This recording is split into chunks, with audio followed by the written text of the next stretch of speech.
So as we talked about before, not all web design firms or web design companies are the same. So you may see some that are super inexpensive, some that are larger than others, some that have different team members, etc.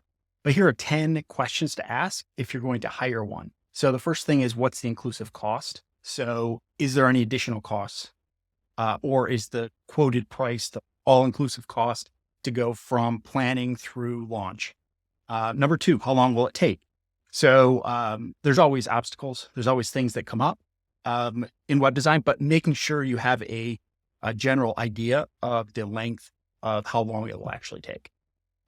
Is SEO, information architecture, and content strategy included in the price? So this is where a lot of web design firms don't venture into. So they create great websites, but they miss out on a lot of the key areas that will be used when trying to drive traffic to the website.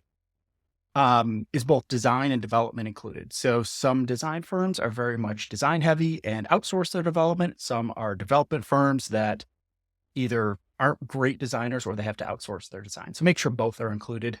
Number 5, get a list of all the people working on your website. So this is very helpful. This is one of the things that most companies, in fact, we have to actually provide this to our potential clients, or we do provide this without them asking. So all the people working on it. So this will ensure that your design, your development, everything is in-house, is done by people that actually know what they're doing, and not just thrown together by the cheapest person they can outsource it to.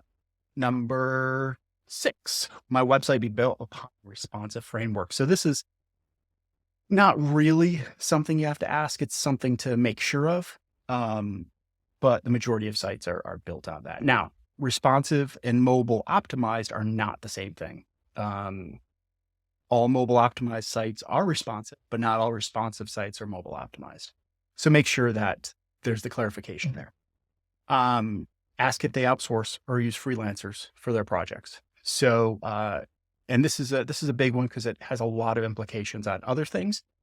We don't outsource. We have a core group of people that are part of the team that we utilize for every project and have worked together for 10 plus years. So, is there a transition plan? So making sure there's a transition plan, especially for SEO, to make sure that you're not going to lose traffic, you're not going to lose rankings when your new site designed. Find out what platform and CMS that will be used, and find out if it's easily editable. Most of the time it's WordPress. So it's very, very clean. Although not all page builders in WordPress are the same. We have our preferences, Visual Composer, and sometimes Elementor, but Visual Composer is our core. Making sure that it's a good page builder, that's easy and flexible. And finally, is there training provided to use the CMS? So we want to make sure that all training is provided so that you're not getting handed the site and have to figure it all out. So these are 10 questions I would ask. Yes, you can talk about their portfolio and all, but these are a lot of the core questions that don't get asked all that often, but are very important.